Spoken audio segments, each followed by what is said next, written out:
Okay, अच्छा quantum में quantum including with band theory, सारे का सारा क्वांटम इसमें है। ये हम लोग डिस्कशन करेंगे।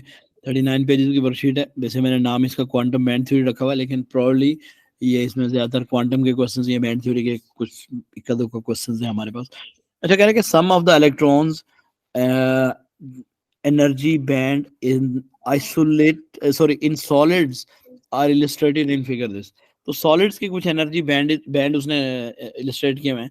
आपको मैंने पढ़ाते हुए एक चीज बताई थी कि सॉलिड और गैसेस का जो एनर्जी लेवल्स का जो डिफरेंस है वो ये होता है कि सॉलिड्स में एनर्जी बैंड होते हैं, या जो आपके पास हाँ सॉलिड्स जो हैं, जो गैसेस होती हैं उसमें एनर्जी लेवल्स होते हैं। उसकी वजह ये है कि आपका सॉलिड में एक एटम दूसरे एटम के साथ बहुत क्लोजली लोकेटेड होता है। इसकी वजह से जब एक इलेक्ट्रॉन एक्साइटेड लेवल में जाता है तो दूसरा नियर बाई एटम का जो इलेक्ट्रॉन है या नियर बाई एटम का न्यूक्लियस उसको अट्रैक्ट करता है। उसकी वजह से आपके पास एक रेंज ऑफ एनर्जी डेवलप होती है, नॉट अ सिंगल लेवल। इसलिए इनको हम लोग एनर्जी बैंड कहते हैं, नॉट द एनर्जी लेवल्स। ठीक है, अब उसके बेस पे वो कहता है कि isolated atom the electrons energy levels have discrete value. Basically वही क्वेश्चन उसने पूछा जो मैंने अभी आपको एक्सप्लेन किया। Suggest why in solids there are energy bands rather than the discrete energy levels. ठीक है, तो अब अगर हम इसका आंसर करें तो हमें अभी जो चीज मैंने आपके साथ शेयर की कि गैसेस में क्या होता है, गैसेस हैव आइसोलेटेड एटम्स, ऐसे ही है ना। गैसेस के एटम्स क्या होते हैं, आइसोलेटेड होते आइसोलेट। हैं। So electrons are not affected by the other atoms. So electrons are not affected by other nearby atoms.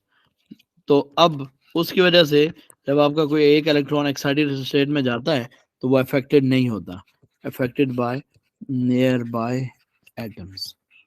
ठीक है, वेयर इन सॉलिड्स क्या होता है कि आपके पास any excited electron will be affected by the nearby gas atoms, sorry, nearby atoms. So in solids any excited electron, जो भी आपका इलेक्ट्रॉन वहां से उठेगा या इलेक्ट्रॉन आपका हायर एनर्जी लेवल में जाएगा, इलेक्ट्रॉन इज अफेक्टेड बाय, तो इससे जब वो अफेक्ट होता है तो उसके पास रेंज ऑफ एनर्जी डेवलप होती है, अफेक्टेड बाय नियर बाय, क्योंकि ये क्लोजली लोकेटेड होते हैं तो near by atoms. So we have a range of energies for solids. We have a range of energies for solids. ठीक है, for solids. ठीक Clear? है सर। अच्छा, अब वो हमसे ना एक टेक्नोलॉजी पूछ रहा है एलडीआर की। A light dependent resistor consists of an intrinsic semiconductor. Use band theory to explain the dependence on light intensity of resistance of LDR when it is at constant temperature.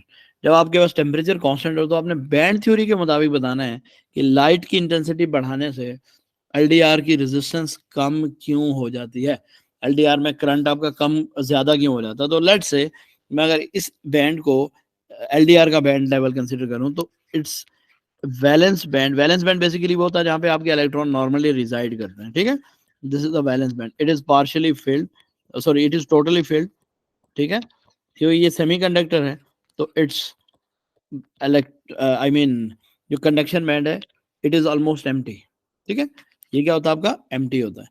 अब जब आप photon यानी light incident करवाते हैं तो हम लोगों ने क्वांटम में पढ़ा है कि the electrons absorb the light, और अगर कोई इलेक्ट्रॉन इतनी एनर्जी अब्सॉर्ब कर लेता है कि वो इस फॉरबिडन बैंड को क्रॉस करके कंडक्शन बैंड में चला जाता है, इलेक्ट्रॉन यहाँ चला गया और पीछे उसने इस जगह पर क्या प्रोड्यूस कर दिया, इस जगह पर आपके पास एक स्पेस जनरेट हो गई।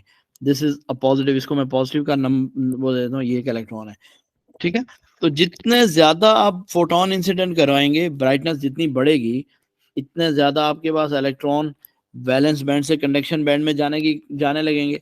ठीक है, जितने ज्यादा इलेक्ट्रॉन कंडक्शन बैंड में जाएंगे उतनी ज्यादा स्पेसेस जनरेट हो जाएंगी। Thank you. उतनी ज्यादा आपके पास क्या जनरेट हो जाएंगी, स्पेसेस जनरेट हो जाएंगी। इसको हम लोग कहते हैं आइन इलेक्ट्रॉन पेयर। या होल इलेक्ट्रॉन पेयर, ठीक है। तो इसकी वजह से जितने आपके पास आयन इलेक्ट्रॉन पेयर या होल इलेक्ट्रॉन पेयर जितने ज्यादा जनरेट होंगे, उतनी ज्यादा मोबिलिटी ऑफ इलेक्ट्रॉन डेवलप होना शुरू हो जाती है। इलेक्ट्रॉन नियर बाई यहाँ से ऊपर जाएंगे, फिर यहाँ पे स्पेस क्रिएट हो जाएगी, and so on and so on. तो this causes a reduced resistance. अब बात समझ आ गई? जी sir.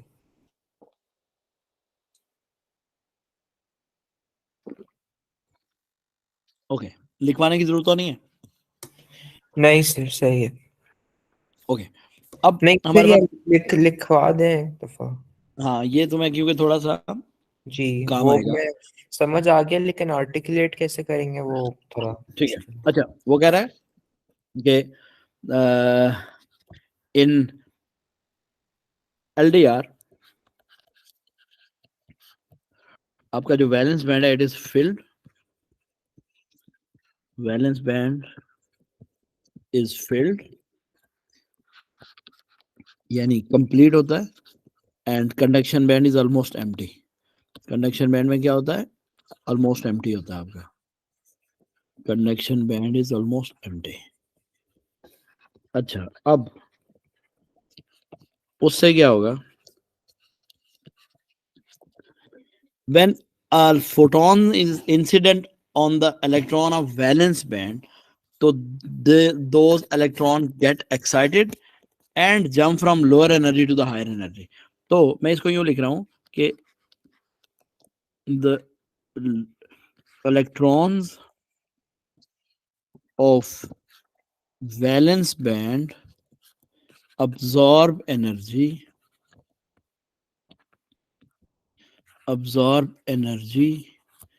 from incident photon and jump to the conduction band, jump to conduction band, ठीक है। प्रोड्यूसिंग जी sir. Producing an electron hole pair, इसको हम बेसिकली हाइफन से अलग कर दो तुम, इलेक्ट्रॉन होल पेयर। अब इससे क्या होता है कि इट इंक्रीजेस, बल्कि नहीं, यहाँ पे एक और चीज लिख दें कि मोर number of photons means more electrons would jump from valence band to conduction band due to increased intensity। ये एक्चुअली फोटो इलेक्ट्रिक इफेक्ट या आपका पार्टिकुलेट नेचर को एक्सप्लेन करवाना चाह रहा है। Due to increased intensity, more number of photons are incident, more photons are incident, और जब आपके more photon incidents होंगे, so more electron hole pairs are generated, more electron hole pairs are generated, ठीक है। तो उससे क्या होता है कि it causes reduce in resistance, so it causes more mobility या mobility increase in mobility कह सकते हो आप, increase in mobility of charges या charge carriers, ठीक है, and hence resistance decreases, hence resistance decreases at in bright light, resistance फिर charge carriers वो इलेक्ट्रॉन। electrons, yes, ठीक है, सही है, समझ resistance uh decreases in bright light। अब बात क्लियर हो गई? जी सर। Okay, good. तो ये 5 मार्क्स का आपका ये डिस्क्रिप्शन है। आगे चले। जी सर। ओके, क्वेश्चन नंबर 2, ये आपका प्योर एनर्जी लेवल्स का क्वेश्चन है, the energy levels of the gas atom. अच्छा, इसमें आपको ये कह रहा है कि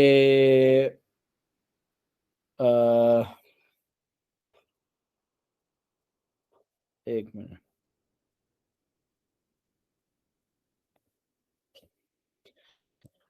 हाँ, कह रहे कि state the effect one in each case that provides the evidence for the wave nature of a particle. तो wave nature of a particle के लिए आपके पास क्या होना चाहिए कि particle, a moving particle must have a wavelength. ठीक है, जी सर। ठीक है। तो आपने यहाँ पे ये लिखना है कि मूविंग पार्टिकल, ये लाजमी लिखना है आपने कि moving particle must have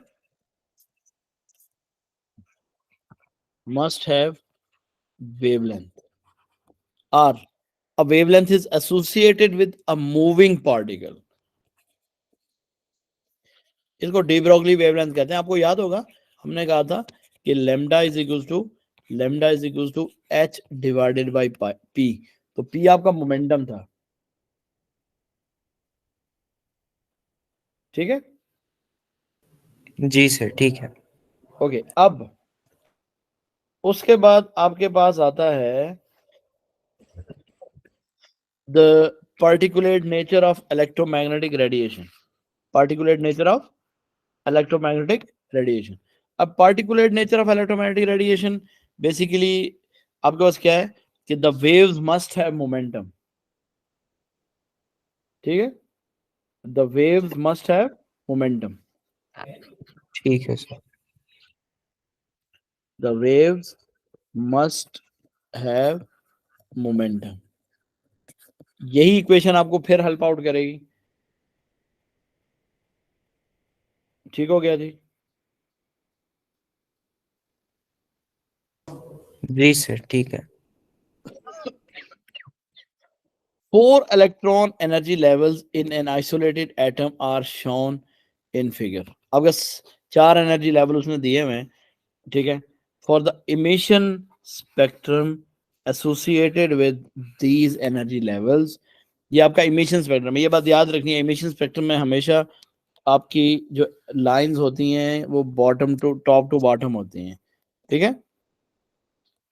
emission spectrum का मतलब ये है कि आपके पास एक हॉट गैस थी, याद करो, और उस हॉट गैस में लास्ट वाला जो मेरा लेक्चर है, हॉट गैस के सामने जब आपने एक प्रिज्म या कोई भी इस तरह की चीज रखी थी तो you got some photons of different wavelengths. तो वो फोटोन आपके बेसिकली कहाँ से आए, when the electrons have been de excited, यहाँ से नीचे आएंगे इलेक्ट्रॉन्स। तो इनकी डी एक्साइटेशन की वजह से आपके पास जो फोटॉन्स जनरेट होंगे वो आपके पास बेसिकली इमिशन कॉज करेंगे, मतलब वहां पे लाइट कलर्ड वेवलेंथ या कलर्ड लाइंस जनरेट करेंगे। Okay, on 2.1 mark with an arrow the transition that gives a rise to the shorter wavelength. तो वो मैंने आपको बताया कि शॉर्टेस्ट वेवलेंथ आपकी कहां से होगी, for the largest energy level. अब मैं इसकी ना एक्सप्लेनेशन आपको बता रहा हूँ। आपको पता है ये जो फॉर्मूला है E is equals to h C by lambda, that will be valid over here. तो अगर आप लेमडा की बात करते हैं, मैं यहाँ पे ये कह रहा हूँ कि डेल्टा ई, क्यों एनर्जी लेवल का डिफरेंस है, that is equal to H C by lambda. So lambda is equal to H C by delta E. So greater the h c, shortest will be the wavelength. तो आपने ये एक line draw करनी है which must be definitely between these two levels, क्योंकि सबसे ज्यादा energy का डिफरेंस इन्हीं दो लेवल्स में है ना। जी सर। ठीक है, ओके। सर मैंने लेकिन आपका जो लास्ट लेसन है वो नहीं देखा। ओके ओके ओके ओके, ठीक है। मैंने ये कहा था कि बेसिकली ये होता है कि आप इसको वैसे समझ लोगे, इतना बड़ा इशू नहीं है आपका ना। जब हम किसी भी गैस को हीट अप करते हैं तो उसके इलेक्ट्रॉन लोअर एनर्जी लेवल से हायर एनर्जी लेवल पे ट्रांजिट करते हैं, ठीक है। अब ठीक ये है। इलेक्ट्रॉन लोअर एनर्जी लेवल से हायर एनर्जी लेवल पे कैसे जाते हैं, they absorb the photon. For example एक फोटोन आया यहाँ पे, ये फोटोन आया, ये फोटोन इस इलेक्ट्रॉन ने अब्सॉर्ब कर लिया। अब्सॉर्ब करने का मतलब ये इलेक्ट्रॉन इस फोटोन जितनी एनर्जी लेके ऊपर चला गया और आगे देयर इज नो फोटोन, ठीक है। तो वो फोटोन आपका क्या हो गया, अब्सॉर्ब हो गया। तो अब आप जब आगे कहीं इसको डायफ्रैक्शन ग्रेटिंग या किसी और चीज पे कंसीडर करोगे या लोगे तो it would be called your absorption spectrum. लेकिन अब अगर हम लोग यूं करें, लेट्स से अगर मैं ये करता हूं कि मैं यही वाला जो इलेक्ट्रॉन है इसको मैं कहता हूँ कि ये नहीं, ये वापस नीचे आ रहा है। जब ये वापस नीचे आएगा तो वही वाला फोटोन आपको दे के जाएगा जो इसने अब्जॉर्व किया है। ठीक है,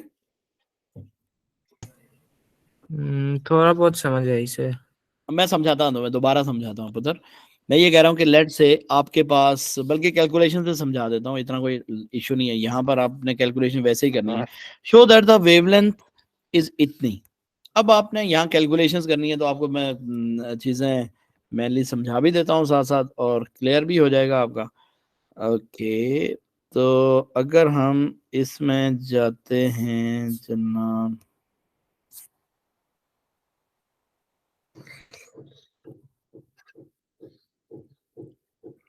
okay,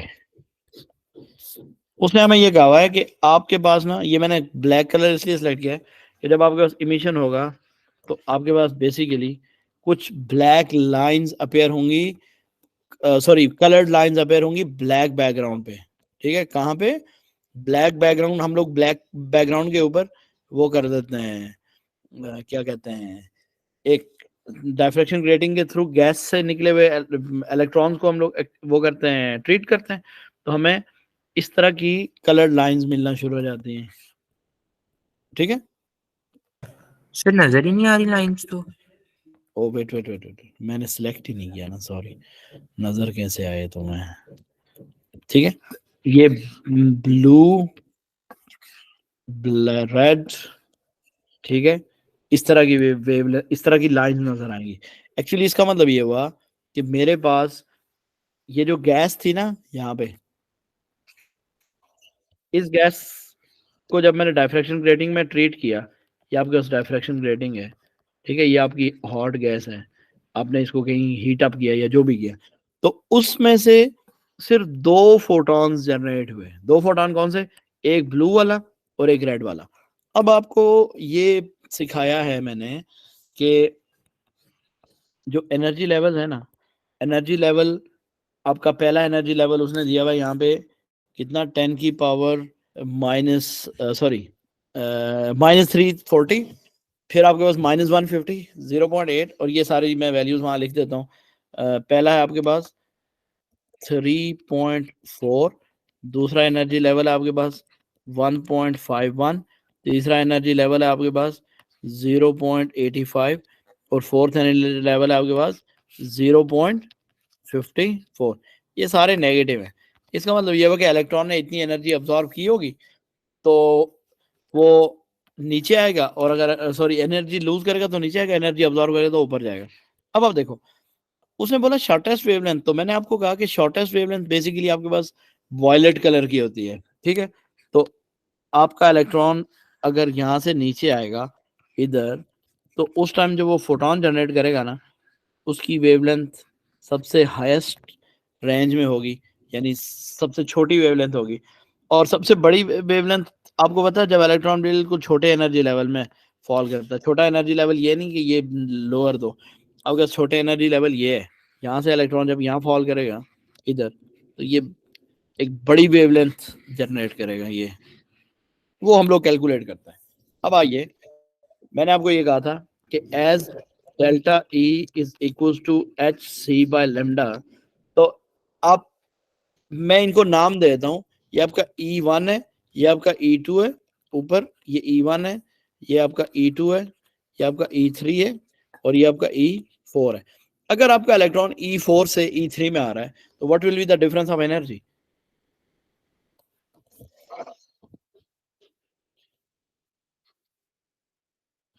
-8, -0.85, final energy minus initial energy. तो आपके पास एनर्जी लेवल, इसको मैं बोल रहा हूँ कि ट्रांजिशन कहाँ से हो रही है, एनर्जी लेवल 4 से आपका इलेक्ट्रॉन जंप डाउन कर रहा है, किधर आ रहा है, एनर्जी लेवल 3 पे। तो दिस इम्प्लॉयज कि आपका डेल्टा ई की वैल्यू क्या है? हाँ जी, 0.54 या 0.85 माइनस 0.54, 0.85 माइनस 0.54, ये दोनों वैल्यूज आपकी इलेक्ट्रॉन वोल्ट में है। तो ये जरा कैलकुलेटर पड़ा हुआ आपके पास? फिर मेरे पास नहीं है, शायद अब्दुल्ला के पास हो। अब्दुल्ला आ गए हो तुम? चुपके चुपके एंट्री मारते हो, बताते भी नहीं हो। जी सर। और हसन तो नहीं आया? ओके, मैं खुद ही कैलकुलेट सर करता वो हूँ, तुम आप, लोग हैं। सर मैं क्लास के एंड में बता दूंगा पूरी।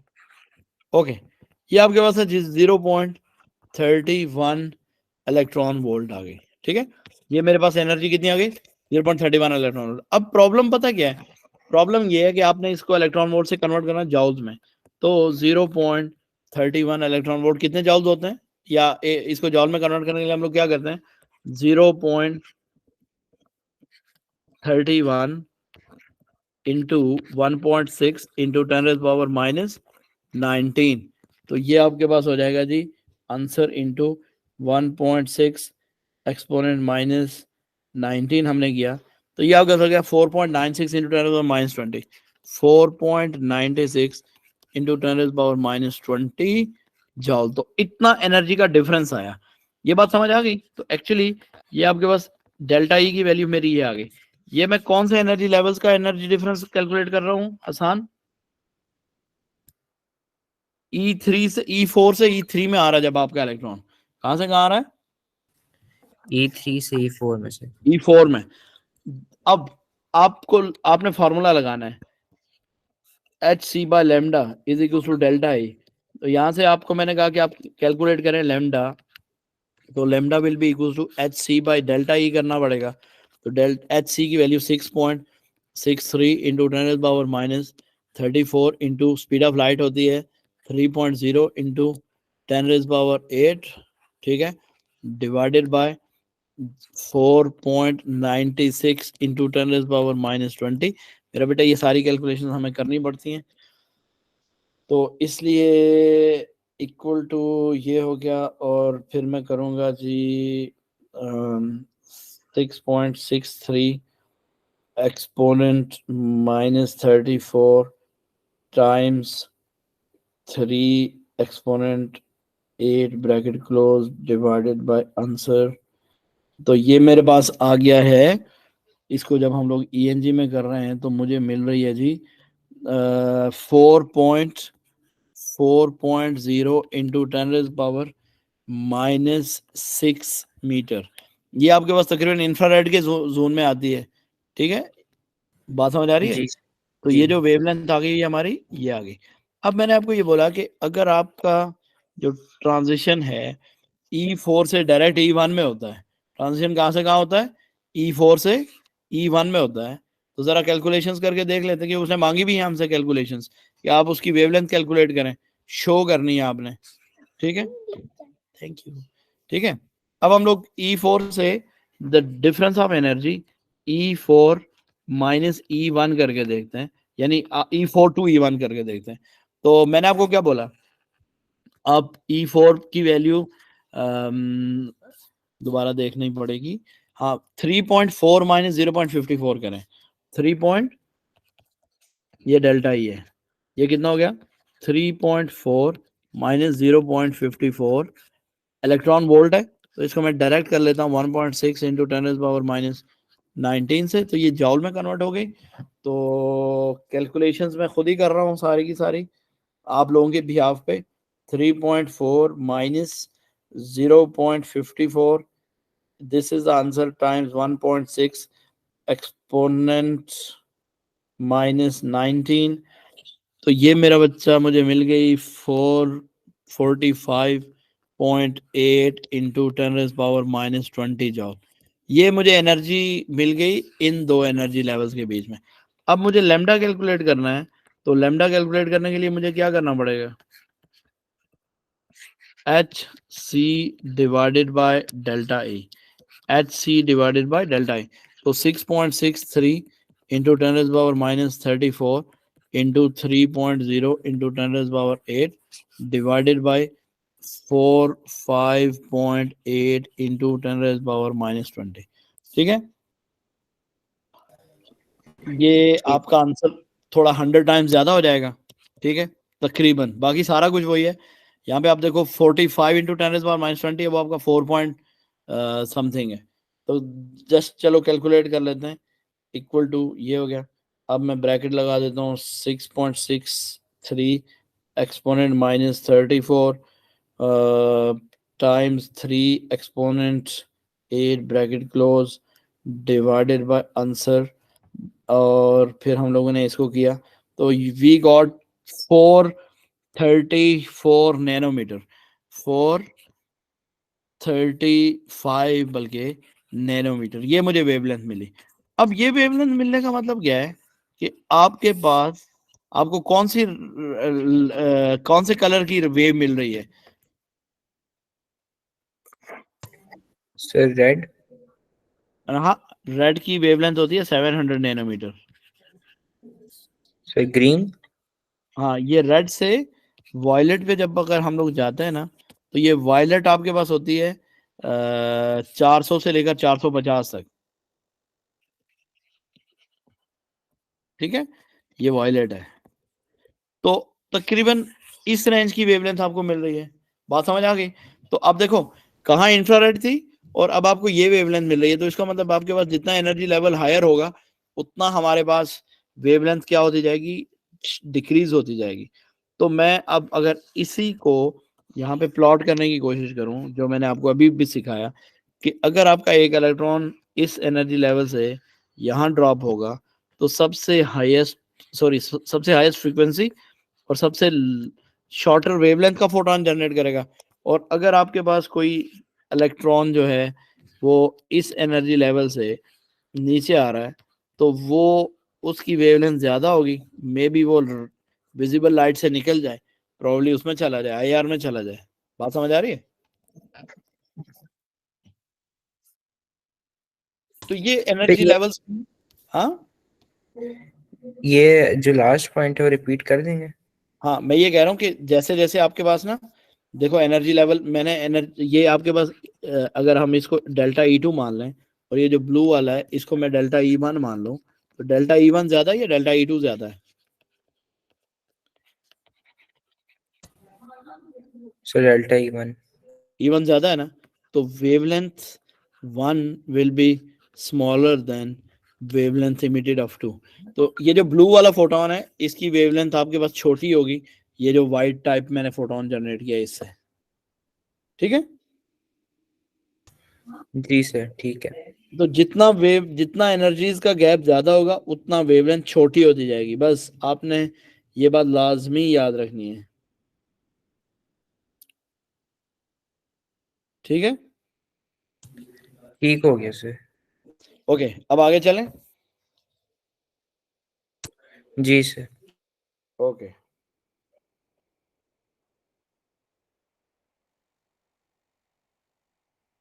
ओके, जस्ट अ मिनट, और कोई चीज तो नहीं थी पिछले पार्ट में? हाँ, calculate the speed of the electron, yes. State what is mean bye D Broglie wavelength. D Broglie wavelength क्या है आपका, आपने ये बताना है। तो D Broglie wavelength is the wavelength associated with, yes Abdullah, wavelength associated with a moving particle। Moving का word यहाँ लाजमी ऐड करना है, एनी पार्टिकल नहीं, रेस्ट पार्टिकल के साथ कोई वेवलेंथ नहीं होती, a particle associated with a moving particle.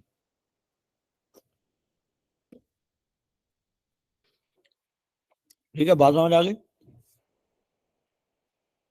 Ji sir.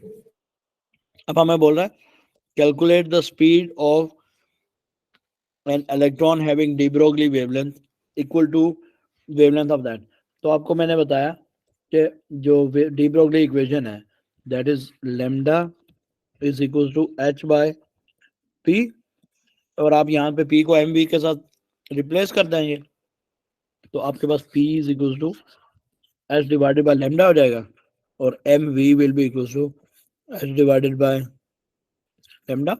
तो यहाँ से आपका जो एच है वो एच, सॉरी वी जो है that is H divided by mass of electron into wavelength. बस ये वैल्यूज पुट करें, आपका आंसर आ जाएगा।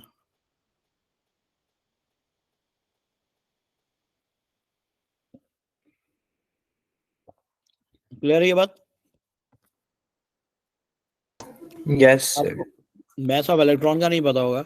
mass of electron होती है 9.11 into 10 raised power minus 31 kg और wavelength उसने दी हुई है 4.35 into 10 raised power minus 7 metre. ये वैल्यूज पुट करें, जस्ट आंसर आपको h की वैल्यू मैंने ऑलरेडी बता दिया 2-3 दफा, आपका आंसर आपके पास।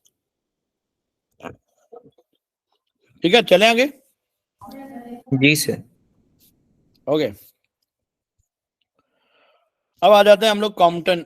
ये एक्चुअली एक कॉम्पटन इफेक्ट का एक डिस्क्रिप्शन है, लेकिन क्योंकि ऐसा कोई आपको कॉम्पटन इफेक्ट के नाम से ये चीज नहीं पढ़ाई जाती, इसलिए फॉरगेट अबाउट दैट, बस आपने डेमोन्स्ट्रेशन देखनी है। Okay, a photon of 650 exponent minus 12 meter is incident on an isolated stationary electron। इसका मतलब इसका मोमेंटम, स्टेशनरी पार्टिकल है तो उसका मोमेंटम 0 है, as illustrated in figure. The wavelength is इतनी, ये आपको ऑलरेडी ऊपर भी उसने मेंशन कर दिया हुआ। They are scattered at angle, आपका जो फोटोन है ना that is scattered at angle and this is its new wavelength. ये आपके पास लैम्डा 1 है, ये आपके पास लैम्डा 2 है, ठीक है, और मास of electron, rest mass of electron है। सबसे पहले आपको ये बता रहा है कि ये तो खैर हमें ऊपर हम लोगों ने मेंशन कर दिया, calculate the incident photon momentum. तो अभी अभी हम लोगों ने एक इक्वेशन पुट किया कि lambda is equal to h by p, lambda is equal to h by p, ठीक है, और आपने इसका मोमेंटम कैलकुलेट करना है तो P इज इक्वल टू क्या आ जाएगा, H बाय लैम्डा। आपके पास लैम्डा गिवन है, दिस इज योर लैम्डा 1, तो आप समझ लो कि मोमेंटम 1 आप कैलकुलेट कर लोगे 6.63 into 10 raise power minus 34 divided by 6.5 into 10 raise power minus 12। तो ये आपके पास कैलकुलेशंस करके मोमेंटम की वैल्यू क्या आ जाएगी, let me check that one. 6.63 exponent minus 34 divided by 6.5 exponent minus 12। तो ये आपके पास हो गई थी मोमेंटम की वैल्यू। ये मुझे ऐसे लग रहा है वैल्यू सही नहीं आई। 6.63 एक्सपोनेंट माइनस कितना 34 है divided by sorry 6.5 exponent minus का 12। हाँ मैंने यहाँ गलती की थी। तो ये आपके पास हो गया 1.02 into 10 raise power minus 23 Newton second. ये आपके पास उसका मोमेंटम आ जाएगा, बहुत कम है।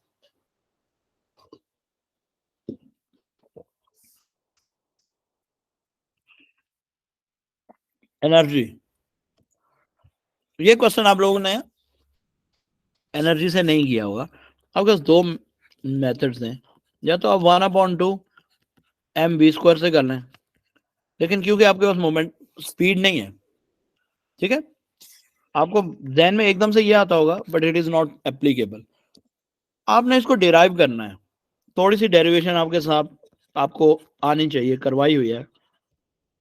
That is E is equals to 1/2 mv² and P is equals to m into v।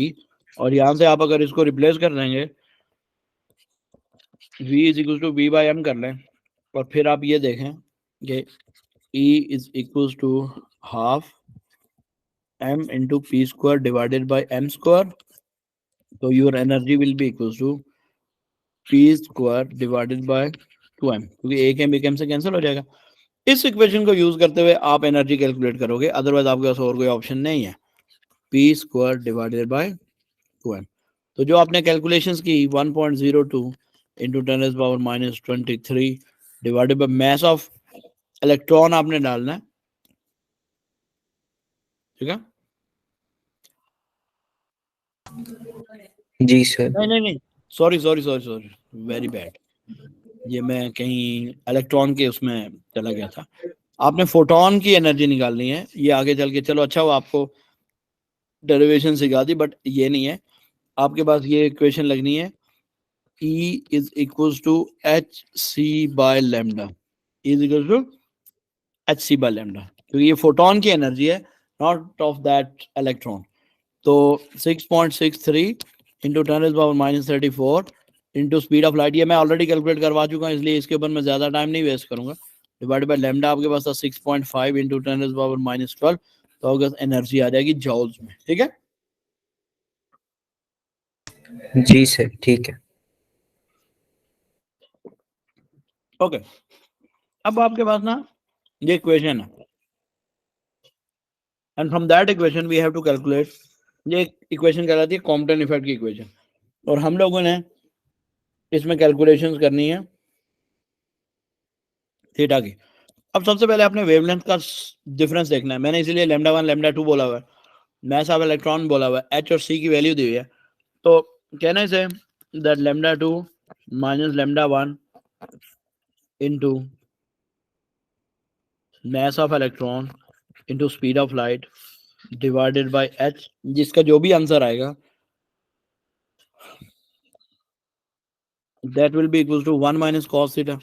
और आप यहां से यूं समझ लीजिए, अगर आपने थीटा लेना है तो हम इसको यूं कर लेते हैं कि ये सारा कुछ बेसिकली इसमें से 1 माइनस हो जाएगा, that will be equal to minus का 1, सॉरी माइनस का 1, इसका जो भी आंसर आएगा that will be equal to cos inverse of that. ठीक है, जी सर। बल्कि आप यूं समझ लें, पहले आप इसको ना सेपरेट कर सकते हैं।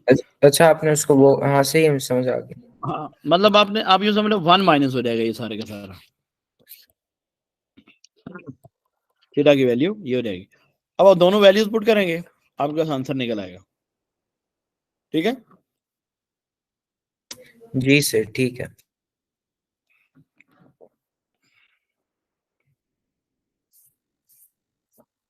लैम्डा 2 ये है, लैम्डा 1 ये है आपका, सही हो गया। ये बात लाजमी याद रखनी है। अगर आप कहते हैं मैं वैल्यूज प्लेस करके कैलकुलेट करवा देता हूँ, जो न्यूमेरिकल है आप लोग खुद से कर सकते हैं, जस्ट वैल्यूज पुट करें, सॉल्व इट।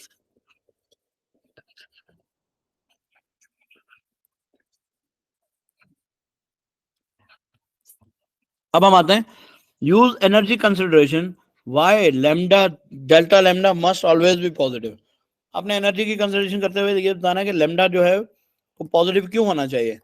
तो आप देखो, as E is equals to hc by lambda, ठीक है। तो अगर आपके पास lambda 2 it is energy 2 and E1 is equal to hc by lambda 1, ये आपके पास ये हो गया। अब आपको ये पता है कि lambda 1 is greater as sorry lambda 2 is greater as lambda 2 is greater than lambda 1, so energy 2 is smaller than energy 1। इसका क्या मतलब हुआ कि आपका जो फोटोन है उसने बेसिकली क्या की, अपनी एनर्जी लॉस की। This shows that photon has lost the energy, है ना। जी सर। अब अगर आपका फोटोन एनर्जी लॉस कर रहा है, so it's wavelength must be increase. देखो ना, अगर आपके पास एनर्जी लॉस कर रहा है तो बल्कि आप यूं कह लो कि it's energy 2 must be less than energy 1, so that lambda 2 must be greater than lambda 1, ये होना चाहिए। ठीक है, मतलब अगर आपका एनर्जी लॉस हो रहा है ना, तो इसका मतलब आपका लैम्डा बढ़ जाएगा, क्योंकि दोनों इनवर्सली प्रोपोर्शनल है। अच्छा अच्छा, समझ आ गया मुझे, ठीक है ठीक है। आपको भी समझ आ गई हसन, सॉरी अब्दुल्ला। सर वो उसने लीव कर दिया था, पता नहीं क्यों। अच्छा अच्छा, अभी तुम अकेले हो। अच्छा, तो हम लोग ये कह रहे हैं कि by the reference of photoelectric effect state what is mean by threshold frequency. Threshold frequency का तो आपने पढ़ा होगा ना, लेक्चर देखे। जी सर। तो क्या होती है, the minimum, sir the minimum frequency, और फिर आगे भी कुछ है क्या? The minimum frequency of electromagnetic wave, जरूरी नहीं है लाइट ही हो, electromagnetic wave required to start photo emission, required to start photo emission. Photo emission का मतलब इलेक्ट्रॉन्स का वहां से इमिशन स्टार्ट करवाने के लिए जो एनर्जी रिक्वायर्ड होती है ना आपकी, उसको हम लोग क्या कहते हैं? फोटो इमिशन कहते हैं। ठीक है जी सर, ठीक है। अच्छा, कह रहा है कि the electrons are emitted from the metal surface when light of a particular wavelength is incident on them.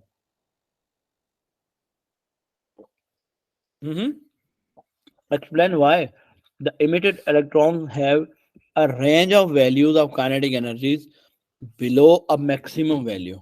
ये क्वेश्चन जरा देखो किससे रिलेटेड है। सर एक सेकंड।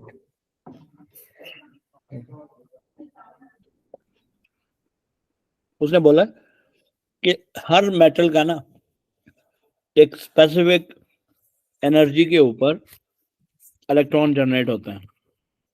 जी सर मुझे पता है, मुझे याद नहीं आ रहा है, एक सेकंड। मैं समझाता हूँ। नहीं, ये जी सर। ये इलेक्ट्रॉन निकाल दिया उसने, इस इलेक्ट्रॉन के पास क्या आ गई? काइनेटिक एनर्जी आ गई। ठीक है, अब ये देखो काइनेटिक एनर्जी की बात है। अब इस फोटोन की एनर्जी आपके पास ई एफ कर लो, फोटोन की एनर्जी होगी। और इस मेटल का जो वर्क फंक्शन है ना, वो वर्क फंक्शन आपके पास है फाई। तो मुझे एक बात बताइए, आपके पास अगर ये जो फोटोन है ये सरफेस इलेक्ट्रॉन को इमिट करवाएगा तो फाई विल बी लेस, सारी एनर्जी काइनेटिक में चली जाएगी। तो as K E is equal to H F minus H F not. ठीक है जी। जी सर। और एच एफ इज कांस्टेंट, आप एक फिक्स फोटोन की एनर्जी फेंक रहे हो। एफ नॉट इज वेरिएबल, ये आपका वेरिएबल है। उसकी वजह ये है कि जितना आप डीप जाते जाओगे मेटल में, उतना आपको ज्यादा एनर्जी इलेक्ट्रॉन इमिट करवाने में लग जाएगी। तो remaining energy would be it's kinetic energy. So that's why we will have a range of frequencies. ठीक है, so the energy of incident photon is fixed, energy of incident photon is fixed। ठीक है जी। फिर क्या हुआ? it is used to eject the electrons from surface and below the surface, from surface and below the surface। ठीक है, उसकी वजह से क्या होगा? which causes a change in work function, which causes a change in work function। So kinetic energy has a range, has a range। तो अगर different kinetic energies exist करेंगी। ठीक है, क्लियर है ये? जी सर बस Okay. करें। बस ये कंप्लीट कर लूं क्वेश्चन। क्या कहता है? Wavelength of the incident photon is this, is आपके पास 1/λ का एनर्जी के साथ ग्राफ है। तो आई होप सो कि ये वाला ग्राफ आप लोगों को क्लियर होगा। आपको याद होगा एनर्जी के साथ आपके पास अबव थ्रेशोल्ड फ्रीक्वेंसी हमेशा एक, सॉरी 1/λ के साथ हमेशा एक कांस्टेंट ग्रेडियंट का ग्राफ बनता है। और ये ग्राफ उसने हमें यहाँ पे दिया हुआ है, हम इसको रीड्रॉ करेंगे यानी जनरेट करेंगे। यहाँ पे जाके ये एक्सिस को कट करेगा, ये आपके पास बेसिकली 1/λ की मैक्सिमम वैल्यू है। ठीक है, तो that is your wavelength, cut off wavelength इसको कहते हैं, determine with the reference of work function the energy the threshold frequency. तो अगर हम लोग देखें इसी क्वेश्चन में, तो हमारे पास जो वर्क फंक्शन होता है that is equals to H F not, which is equals to H C by lambda not. और अगर हम लोग इसको गौर से देखें तो एच सी इंटू 1/λ नॉट। बस ये जो आपके पास वैल्यू आएगी, ठीक है, 1.5, 1.6, 1.7, 1.8, 1.85, 1.85 इंटू 10⁻⁻6। तो इसको आप यहाँ पे इंट्रोड्यूस करवा दीजिए 1.85 इंटू 10⁻6। इसको प्लेस कर दो, यहाँ से आपके पास क्या आ जाएगा, वर्क फंक्शन की वैल्यू आ जाएगी। बल्कि आप यूं समझ लें वर्क फंक्शन की वैल्यू को यूं करने की जरूरत भी नहीं है। वेट, ये और भी इजी हो जाएगा आपका। इससे आगे वाला पार्ट उसने इस तरीके से कैलकुलेट करने का मांगा हुआ है। आपने ये करना है कि we will have v is equal to F lambda, तो F naught is equal to v divided by lambda, तो 3.0 इंटू 10⁻8 इंटू 1 अपॉन ये जो मैंने आपको बोली वैल्यू 1.85 इंटू 10⁻6। तो आपके पास यहाँ से क्या आ जाएगी, फ्रीक्वेंसी आ जाएगी। फिर आपने उस फ्रीक्वेंसी को यूज करना है, तो ये आपके पास आ जाएगा एच एफ नॉट। ये जो आपका आंसर आएगा उसको यूज करते हुए ये आ जाएगा। और फिर वो बोला कि calcium metal has a work function is इतना। ये आपके इस आंसर के ऊपर डिपेंड करेगा। ये वाला आंसर अगर आपका ज्यादा है, ये जो वर्क फंक्शन, मैं इसको वर्क फंक्शन कह रहा हूँ, ये अगर 2.2 इंटू 10⁻⁻19 से ज्यादा है तो आपके पास ये ग्राफ अबव हो जाएगा। मैं यहाँ दोनों ग्राफ ड्रॉ कर लेता हूँ और आपने इन दोनों ग्राफ्स को एक्सप्लेनेशन इन दोनों की मैं दे देता हूँ, ठीक है। और फिर हम लोग इसको कर लेंगे। ये तो आपके पास ये वो मेटल है जिसका वर्क फंक्शन गिवन है, ये वो मेटल है। तो work function of its work function, इसको मैं ए कह देता हूँ, इसको मैं बी कह देता हूँ, इसको मैं सी कह। तो work function of metal B is smaller than work function of metal A. Calculated जो वर्क फंक्शन है उससे आपका अगर आंसर ज्यादा आता है तो सॉरी छोटा आता है तो आप ये करेंगे। और अगर आप इसको देखेंगे तो work function of metal C is greater than work function of metal A. तो आपने फिर ये ड्रॉ कर लेना है, लेकिन शर्त क्या होगी, the lines would be parallel to each other. Lines आप इंटरसेक्ट नहीं करवाओगे या उनका ग्रेडियंट चेंज नहीं कर सकते,